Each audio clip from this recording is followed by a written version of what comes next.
channel again. I always forget. It should be the right one right now.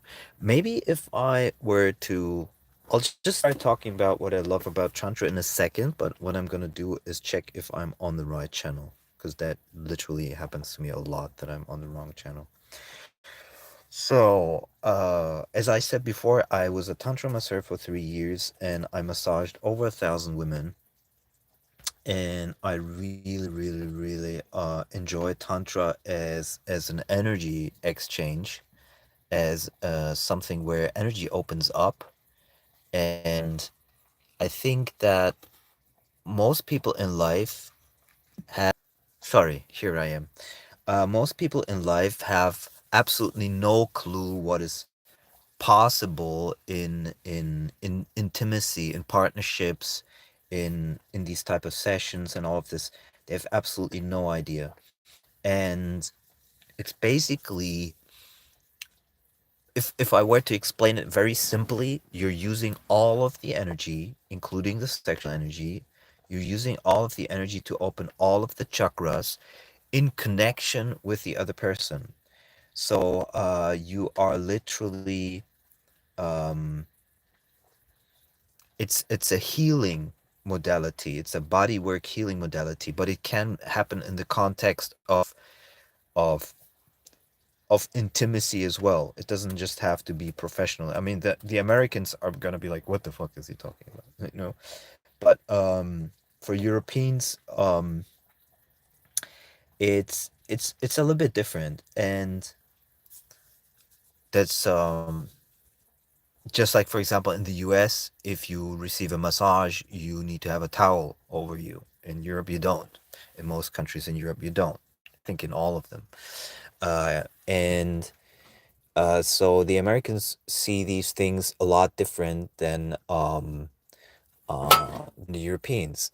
And that's why in a lot of countries like Czech Republic and Spain, it's absolutely no problem to do these massages professionally. Now, I love it when all the chakras open through a massage like this or through a tantra session, and you take your time that all of the energies can start to flow. And I've done this with one woman at a time and sometimes with two women at a time.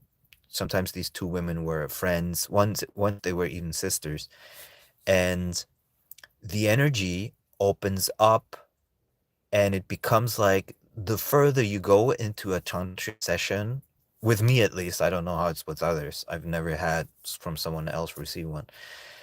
So the more you enter into the session, that's why sometimes these sessions are very long. In about 40 minutes, the energy systems completely open up, the body energy system.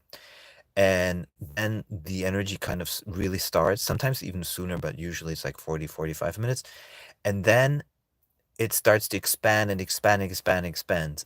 At a certain point, whether there's an orgasm or not doesn't play such a big role. Then there is literally like this, you're like floating on a cloud. You're literally, it feels like floating on a cloud. You wouldn't believe. Is and I felt that even when I had sessions with two women at the same time, this feeling would be even stronger. So it would be super, super, super strong.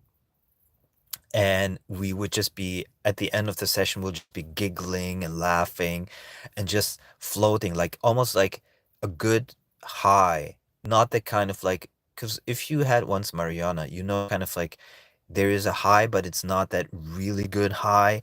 This is a really good healthy high.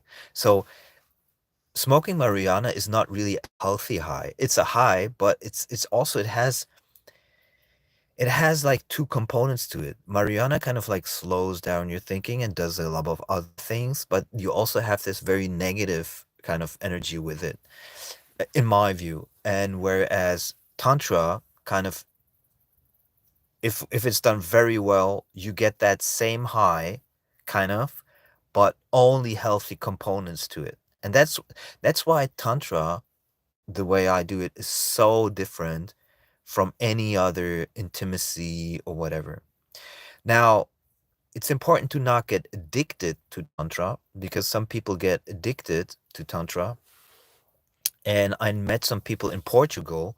Now I'm gonna tell you this story. I met people who are into tantra or into kind of also reiki and all these kind of tantric sessions in Portugal, and they were from Ireland partially, and some other guys, and we were supposed to meet like in this house in Portugal, and so I went there with my camper van, and that's 2 years ago, and I observed how they were doing sessions, and one of the girls, uh, two of these girls were super like they already knew a lot about these tantric sessions, a lot, but they were kind of addicted to them. But they knew a lot about it. So when we once cuddled all together on a mattress, and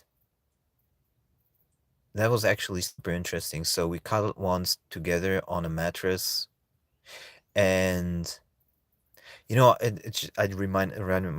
reminded me of something else, which I'm gonna talk about later. But um, so there was this woman that I started to do. She had a lot of experience, and I started to do this with her, and she recognized immediately that I'm a master. So she was like, "Oh my fucking God, this is really, really, really good." She was saying like she was exploding. And at one point she was like, "We need to stop here because I know what's gonna happen." She would basically enter into a tremendous like orgasmic state. And so she was like, "Okay, let's stop." She was almost like afraid to open up this much. She was totally like in awe of my abilities. And she was looking to her friend, to a female friend over, and she was like, "This guy knows what he's doing. What the fuck?" And I was like, it was nice to get this kind of feedback, not from a regular client who's doing maybe tantra for the first time, but I was literally getting feedback from women who have done it maybe hundreds of times. They were like literally, they understood what it was about, and she was in awe. She just said, "This guy is like amazing." And it was interesting because I slept in that was during COVID time, so I slept in my camper van. They were sleeping together in the house. I was trying to avoid COVID as much as I can at that time. And the next day, they put out the mattress again, and the other girl was like, they had to talk. I'm 100% sure they talked, and he was like, "You gotta try this." And the other day, the other girl came, and she was like, "Okay, uh," and you were like, everybody took a turn where it was in the center of a circle, and they could like pick what's gonna happen. And that woman was in the center at that moment, and she was like, "I want James. I want James to do this. Like everybody can be around me, but I want James to do his thing." And she was going totally off the charts. And I wasn't doing that much, but she was so sensitive that she was literally feeling like my Reiki energy opening up her orgasmic Kundalini energy. She was going like a rocket. But I noticed something super interesting with it, which was super strange to me. She was kind of addicted to the energy. It wasn't really a connection between me and her. It was more like she's just taking advantage of what's happening, more like a taking rather than an interaction. And that's something that I realized in my sessions also. When a woman comes to me with just the idea of taking and not giving anything back, like, I understand when women come to me and they're like, they just want to receive. I understand that energy, and that's why they come to me. But the actual massage is actually this interaction between the energies is always there unconsciously. But this woman was like really just,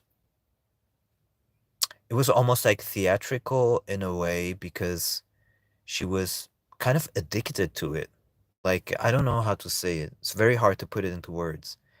It felt like almost demonic in a way. I don't know. It was weird. It didn't have the right feeling in the air. It's just I have a high intuition on this. I can't just put it into words, but I have a high intuition on this, and it just felt like this. And so what I love about tantra is when that coming together happens, the interplay of female and male energies, and it just plays like a dance, basically. That's where it starts to get really interesting, and you take it up so far that suddenly you feel like floating on clouds, and before or after orgasm doesn't matter. And that's just extremely amazing. And then I had these two women over, around 40 years old. They were friends for 20 years, and they wanted to experience themselves intimately, but in a setting that I provide, like kind of like a mystic spiritual setting. So we did everything together, and actually it became much more than that, in the sense I really loved these two women. I mean, they were perfect milfs, to be honest. They were very beautiful bodies, beautiful intimate parts. Everything was perfect, and it just felt right. Everything felt right. It was like, and we were three, so two women and me. And at one point, I was actually uh I decided to give them an orgasm with my tongue. And so I did one woman, and then I did the other woman. And for the other woman, she was more like conservative, but she loved it. She absolutely loved it. And at that point, we then fell kind of asleep, and we were like floating on this thing, and then on this, cloud energetically, and we fell asleep. And then I was spooning with with one of them. I love both of them, but we were lying like in a spoon, and we all lie on the same mattress. Oh God, I miss these sessions. I really have to start again. And so I wake up, the other woman wakes up, the one that's not lying next to me, and we feel like we want to have sex. We felt so much that we want to sleep with each other. And so the other one was still sleeping. And so we started to have sex while the other one was sleeping. And the sex was so good. It was insanely good. The energy was amazing, like literally amazing. So the other girl wakes up and is a little bit, first she's like a little bit shocked because she didn't expect that that I would have sex with her, with her friend. And she kind of accepted it though, and so she was watching a little bit, and then I felt like we got, and then we were just floating in this energy further, and we felt like we were really hungry. So we went to dinner, and when we entered, there was nobody sitting there. It was an Indian restaurant. Nobody was sitting there. It was completely empty. And the waiter came to us, and he was happy to see us, but he was so surprised because we were giggling like little children all the time, the whole dinner. I think he's never seen anything like that. I haven't experienced something like that. I've never experienced such an ecstatic, but light ecstatic, not the, like a very light ecstatic sensation. It's much better than any drug, anything. It was so good. It was insanely good. Anyways, joke around. We enjoyed the dinner. It was, I mean, the the the waiter must have been super confused, because two beautiful milfs, and we're giggling all the time. I was just, I mean, this is such a good memory. It's amazing.